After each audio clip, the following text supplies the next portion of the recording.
Assalamualaikum warahmatullahi wabarakatuh. Apa kabar semuanya? Semoga kesehatan dan keberkahan selalu menyelimuti kita semua. Amin. Kali ini saya akan membawakan kisah dakwah Nabi Muhammad SAW dengan Aisyah, wanita yang hadir di mimpi Rasulullah. Sebelum saya mulai, saya ucapkan terima kasih kepada semuanya karena sudah klik channel ini. Langsung saja cekidot. Aisyah adalah istri Rasulullah satu-satunya yang masih gadis ketika dipinang. Rasulullah Shallallahu Alaihi Wasallam menikah dengan Aisyah saat usia beliau masih 6 tahun. Namun mereka baru tinggal satu rumah ketika usia Aisyah sudah 9 tahun. Aisyah lahir di bulan Syawal tahun kelima kenabian. Ia memiliki nasab yang sangat terhormat. Ayahnya Abu Bakar, sahabat dekat Rasulullah dan saudagar kaya raya pada masanya. Sedangkan ibunda Siti Aisyah bernama Ummu Ruman. Aisyah mempunyai saudara kandung bernama Abdurrahman bin Abu Bakar. Beliau juga memiliki saudara seayah namun lain ibu seperti Asma binti Abu Bakar dan Abdullah bin Abu Bakar. Aisyah pun tumbuh menjadi seorang wanita yang solehah berkat didikan ayah dan ibunya yang muslim. Meskipun beliau lahir di Mekah, namun beliau tidak terpapar oleh orang-orang Mekah yang masih menyembah berhala. Karena Aisyah sudah mengenal Islam dari lahir. Sebelum Rasulullah melamar Aisyah, sebenarnya Jubair bin Mut'im telah melamar lebih dahulu dan sudah melamar kepada Abu Bakar. Namun Abu Bakar mempertimbangkannya pada saat itu, dikarenakan Zubair bin Mut'im belum masuk Islam. Pada zaman ini, seorang laki-laki menikah di bawah umur bukanlah suatu celaan.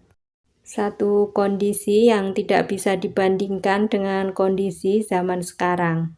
Maka bukan satu hal yang menyimpang jika Rasulullah melamar Aisyah ketika usianya masih 6 tahun. Rasulullah sebelum melamar Aisyah sudah diperlihatkan wajahnya oleh Allah Subhanahu wa Ta'ala lewat mimpinya. Sebagaimana disebutkan dalam hadis riwayat Bukhari nomor 6495. Engkau pernah diperlihatkan kepadaku dalam mimpi sebelum aku menikahimu sebanyak 2 kali. Aku melihat malaikat menggendongmu dalam sepotong kain sutra. Maka aku pun berujar kepadanya, singkaplah kain ini, maka aku pun menyingkapnya. Dan ternyata itu adalah engkau. Maka aku berkata, jika ini dari Allah, maka Dia akan menjadikannya nyata. Ternyata benar mimpi tersebut adalah pertanda dari Allah Subhanahu wa Ta'ala bahwa pernikahan Rasulullah dan Aisyah telah ditakdirkan oleh Allah Subhanahu wa Ta'ala. Mimpi tersebut berulang sampai 2 kali, namun Rasulullah tidak pernah menceritakan mimpi tersebut kepada orang lain, bahkan kepada Abu Bakar. Kemudian datang seorang Sofakiyah bernama Khawlah binti Hakim. Khawlah ini adalah wanita yang sama yang mengenalkan Saudah binti Sam'ah yang menjadi istri kedua Rasulullah. Kali ini Rasulullah meminta Khawlah untuk menanyakan perihal lamarannya kepada keluarga Aisyah. Pertama-tama Khawlah mendatangi ibunda Aisyah. Kemudian Khawlah pun bertanya, wahai Ummu Ruman, aku ingin menanyakan sesuatu hal yang sangat penting. Ini menyangkut putrimu Aisyah. Ummu Ruman pun menjawab, bicaralah. Rasulullah menyuruhku kemari untuk melamar anakmu, Siti Aisyah. Ummu Ruman pun menjawab, benarkah itu? Benar Ummu, bahkan Rasulullah sendiri yang menyampaikannya kepadaku. Ummu Ruman pun kembali menjawab, baiklah aku akan bicara dengan suamiku dulu. Setelah Khawlah pulang, Ummu Ruman pun dengan wajah berseri-seri mendatangi Abu Bakar suaminya. Dan Abu Bakar pun bertanya, ada apa wahai engkau istriku? Sepertinya engkau lagi bahagia sekali. Wahai suamiku, Rasulullah sudah melamar putri kita, Aisyah. Wajah Abu Bakar pun sangat terkejut mendengar perkataan dari istrinya tersebut. Abu Bakar berkata, apakah putri kita Aisyah pantas bagi Rasulullah? Sedangkan Aisyah itu adalah putri pamannya sendiri. Sedangkan engkau tahu sendiri hubungan kita sangat dekat seperti saudara kandung. Istrinya Abu Bakar pun memahami kecemasan Abu Bakar. Dan ketika Rasulullah mendengar kecemasan Abu Bakar, Rasulullah pun memberi pengertian dengan bijak.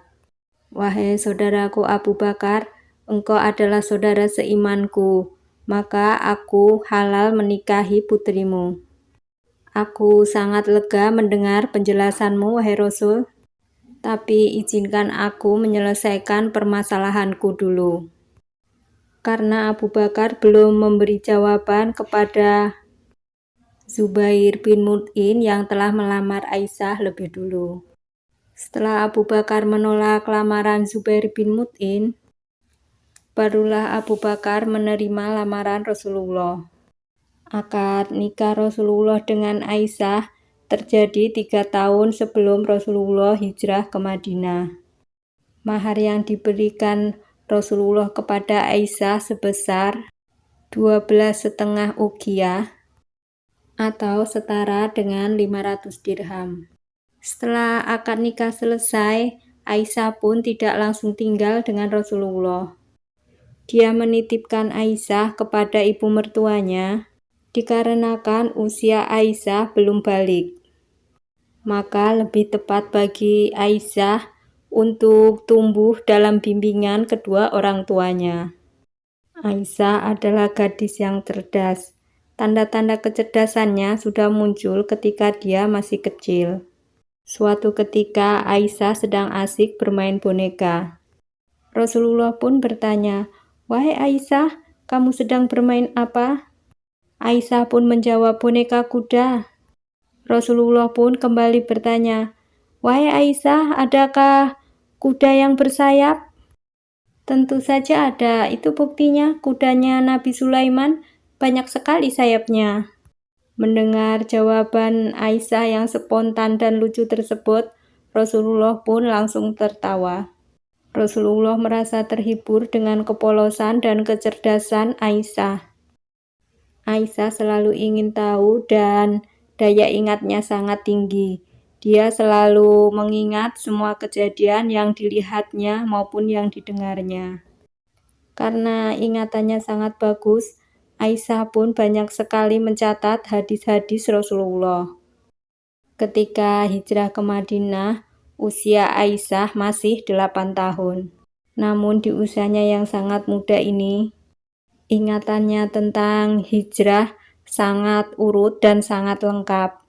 Tidak ada sahabat Rasulullah yang dapat mengingat sangat urut dan lengkap seperti ini seperti Aisyah. Dan menginjak usia 9 tahun barulah Aisyah satu rumah dengan Rasulullah. Kehidupan Rasulullah dengan Aisyah jauh dari kata mewah. Rasulullah mengajari Aisyah untuk bersikap zuhud dan sederhana. Walaupun hidup sederhana, Aisyah tidak mengeluh kepada Rasulullah. Bahkan ketika Aisyah mendapat rezeki, lebih banyak disedekahkan kepada orang lain yang lebih membutuhkan. Selama tinggal di Madinah, Aisyah tinggal di satu ruangan yang khusus disediakan untuk para istri-istri Nabi. Letaknya di perkampungan Bani An-Najjar, dekat dengan Masjid An-Nabawi. Karena kamarnya Aisyah sangat dekat dengan Masjid An-Nabawi itu, Aisyah selalu mendengarkan ceramah Rasulullah. Karena pada waktu itu masjid adalah pusat dakwah dan pusat segala aktivitas kaum muslimin. Rasulullah mempunyai panggilan kesayangan kepada Aisyah, yaitu Humairah, artinya pipi yang kemerah-merahan. Pernikahan Aisyah dengan Rasulullah tidak diberi keturunan. Hal ini sangat mengganggu pikiran Aisyah. Namun saudaranya Asma bin Abu Bakar memperbolehkan anaknya diadopsi oleh Aisyah yang bernama Asma bin Zubair. Sejak saat itu Aisyah dijuluki Ummu Abdillah, yang berarti ibunda Abdullah. Aisyah juga mengadopsi Qasim bin Abdullah, yaitu putra saudaranya juga. Hal tersebut dilakukan Aisyah untuk mencurahkan rasa keibuannya. Selama 10 tahun hidup bersama Rasulullah, Aisyah pun telah menyerap banyak ilmu yang diajarkan oleh Rasulullah. Dengan kecerdasan Aisyah yang sangat tinggi, ilmu Rasulullah pun dapat diserap Aisyah dengan baik dan dapat diingat dengan baik pula. Dan ketika Rasulullah sudah tidak ada, maka Aisyahlah yang menggantikannya berdakwah.